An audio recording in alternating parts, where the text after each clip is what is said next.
بسم اللہ الرحمن الرحیم۔ شروع کرتا ہوں اللہ کے پاک نام سے جو بہت بڑا مہربان نہایت رحم والا ہے۔ دیکھتی آنکھوں اور سنتے کانوں کو السلام علیکم۔ بہنوں، بھائیوں، دوستوں اور بزرگوں، اسلامی اسکالرز صوفیہ کرام کی معلوماتی سیریز کی اس سلسلہ وار ویڈیو میں آج ہم سعدی شیرازی کی سوانحیات اور ان کے مزار کی تاریخ کو بیان کر رہے ہیں۔ ابو محمد مشرف الدین مصلح ابن عبداللہ ابن مشرف، جو اپنے کلمی نام سعدی سے مشہور ہیں، ایک مشہور فارسی شاعر، نثر نگار اور عالم تھے جو موجودہ ایران کے شہر شیراز میں 1210 میں پیدا ہوئے۔ بڑے پیمانے پر فارسی ادب کی عظیم ترین شخصیات میں سے ایک سمجھی جاتی ہیں۔ سعدی کی گہری سماجی اور اخلاقی بصیرت، زبان پر ان کی بے مثال مہارت کے ساتھ انہیں کلاسیکی ادبی روایت کی جنات میں مستقل مقام حاصل ہوا ہے۔ ان کے کام خالص طور پر بوستان دی آرچرڈ اور گلستان روز گارڈن تو صرف فارسی بولنے والے ممالک میں بلکہ مغربی ادب میں بھی منائے گئے ہیں۔ سعدی کا اثر ثقافتوں میں پھیلا ہوا ہے، وقت اور سرحدوں سے ماورا ہے، کیونکہ ان کے کام دنیا بھر میں قارئین کی نسلوں کو متاثر کرتے رہتے ہیں۔ ان کی شاعری اور نثر کی خوبصورتی، گہرائی اور حکمت کی وجہ سے انہیں اکثر دی ماسٹر آف سپیچ کہا جاتا ہے۔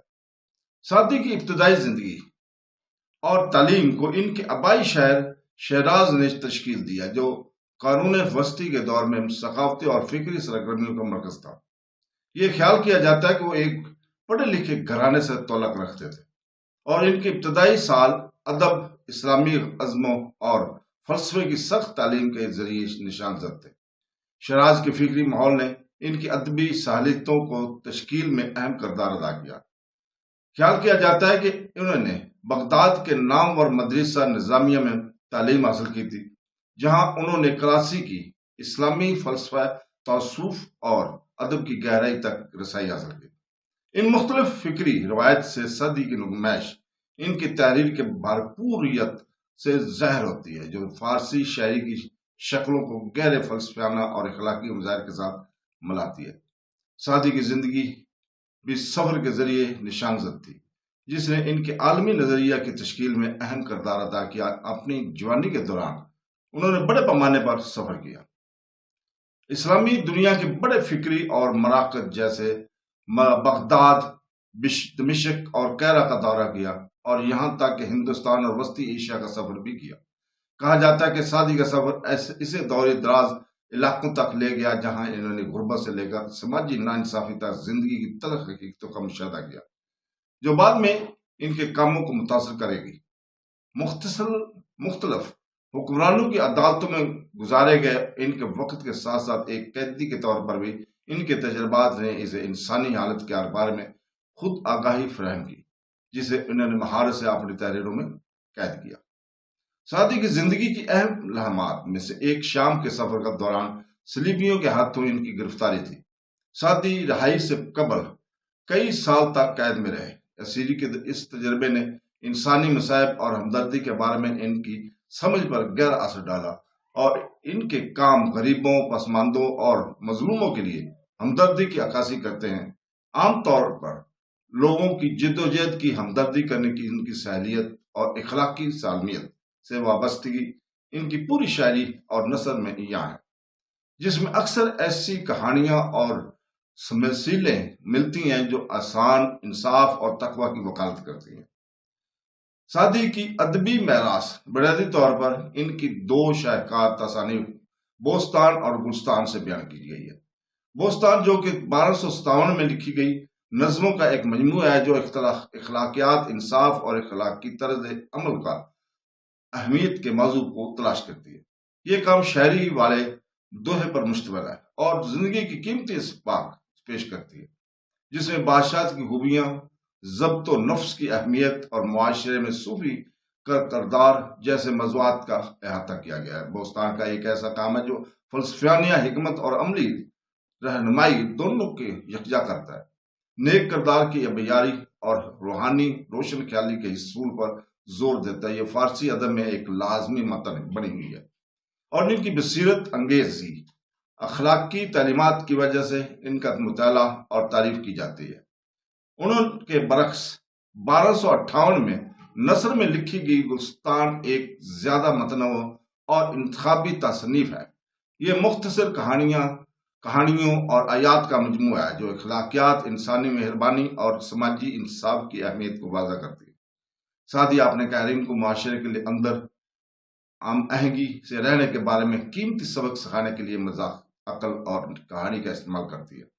گلستان کو اکثر فارسی ادب کا ایک عمدہ کام سمجھا جاتا ہے اور اس کے بھرپور بیانیہ انداز کے لیے سراہا جاتا ہے، جو شاعری اور نثر کو بغیر کسی رکاوٹ کے ملا دیتا ہے۔ اس کام کے ذریعے سادی روزمرہ کی زندگی میں ہمدردی اور مہربانی کی ضرورت پر زور دیتے ہوئے رواداری، دانشمندی اور اندرونی امن کے اصول کی وکالت کرتے ہیں۔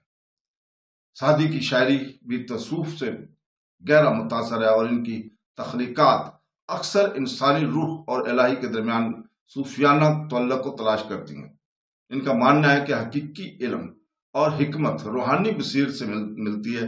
زندگی کا آخری مقصد خدا کا قرب حاصل کرنا ہوتا ہے۔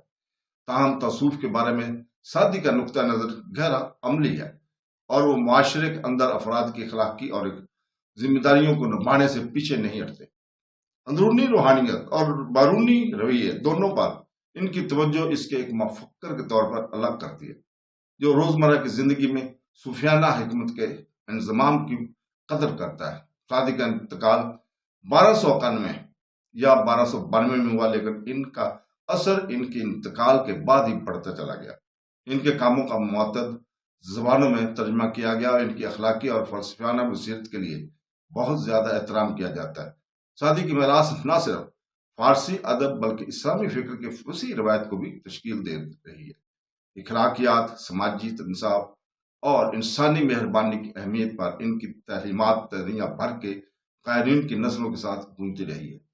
ایران کے شہر شیراز میں واقع سادی کا مزار ایک عظیم شاعر اور فلسفی کے لازوال میراث کا ثبوت ہے۔ سادی کا مقبرہ ان لوگوں کے لیے زیارت گاہ ہے جو ان کے کام کی تعریف کرتے ہیں اور اس کی یاد کو احترام کرتے ہیں۔ یہ مقبرہ ایک پرامن اور پرسکون مقام ہے جو باغات اور خوبصورت فن تعمیر سے گھرا ہوا ہے، جو زائرین کی سادی کی تعلیمات پر غور کرنے کے لیے جگہ فراہم کرتا ہے۔ مقبرے کو ان کی شاعری کی نوشتہ یاد سے سجایا گیا اور ان کے مقبرے پر اکثر لوگ روحانی تسکین اور حکمت کی تلاش میں آتے ہیں۔ آس پاس کے باغات سادی کے ان نظریات کی علامت ہے جو ان کے کام میں شامل ہے: خوبصورتی، سکون اور روح کی پرورش۔ سادی کے مزار پر زائرین نے نہ صرف ان کی تعزیت کے لیے آتے ہیں بلکہ ان کی شاعری میں شامل غیر اخلاقی اور روحانی اسباق سے بھی جڑتے ہیں۔ ان کے الفاظ آج بھی گونجتے رہتے ہیں جو ان کے لوگوں کے لیے لازوال رہنمائی فراہم کرتے ہیں، جو حکمت، ہمدردی اور باطنی سکون کے متلاشی ہیں۔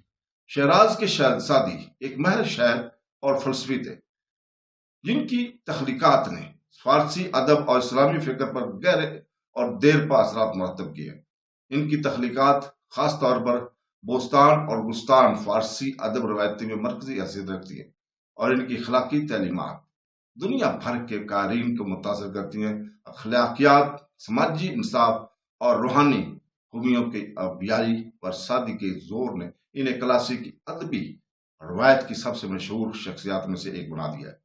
شیراز میں ان کا مزار ان کی وارث کی یاد دہانی کے طور پر کھڑا ہے، جو عکاسی کے لیے ایک جگہ اور تاریخ کے عظیم شہروں میں سے ایک کے لازوال حکمت سے تعلق رکھتا ہے۔